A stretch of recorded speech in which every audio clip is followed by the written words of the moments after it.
Alors raconte-nous un peu qui tu es. Je m'appelle Maya, je viens de Belgique à la base, de Bruxelles, mais ça fait un moment que j'y ai plus habité. J'ai fait mes études à Lausanne, donc j'ai habité à 5 ans pendant Lausanne, j'ai fait l'école hôtelière. Après mes études, je suis partie vivre au Canada, à Vancouver, pendant 2 ans et demi, et maintenant ça fait 3 ans et demi que je suis installée à Zurich.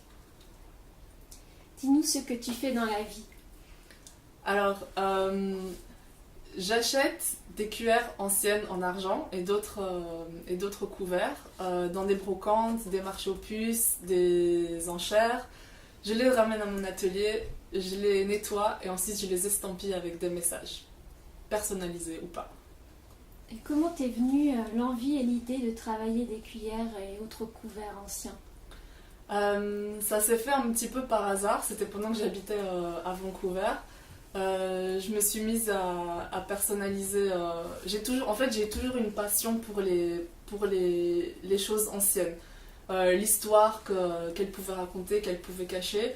Et donc c'était une manière parfaite pour rassembler ma passion avec l'artisanat et cette passion pour les choses anciennes.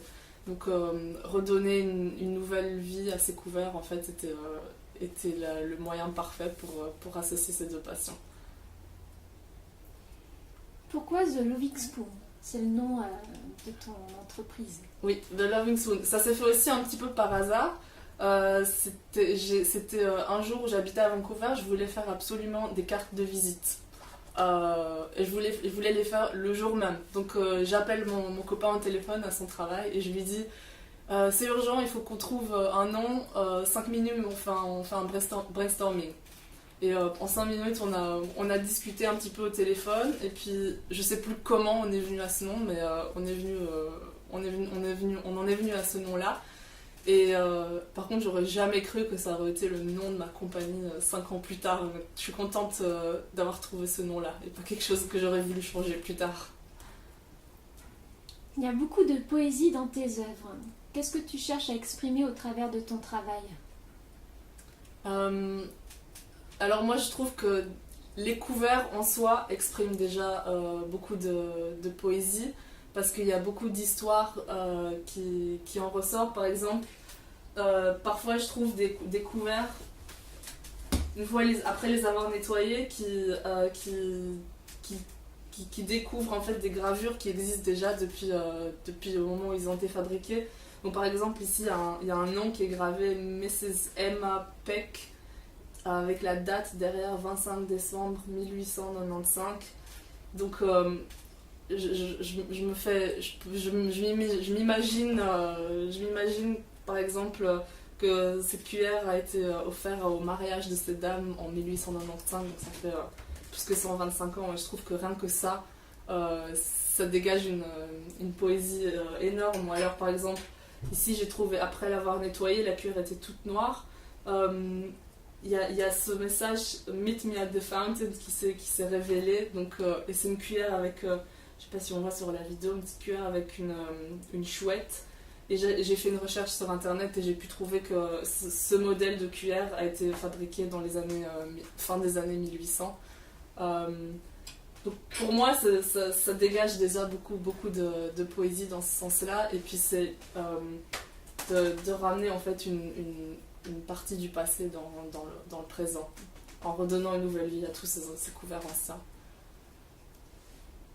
Donc justement, qu'est-ce qui te plaît particulièrement dans ton métier?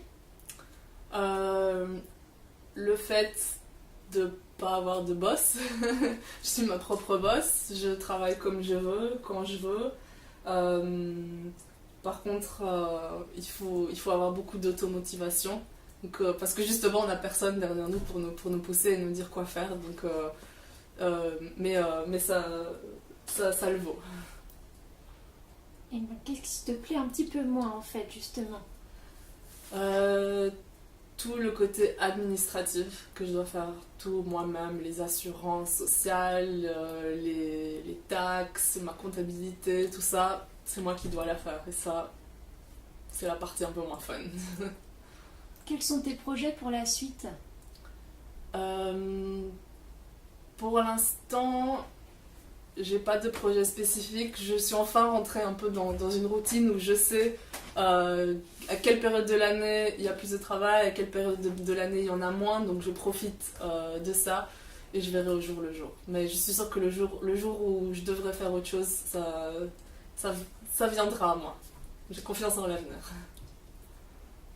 Et le mot de la fin? Suivez vos rêves.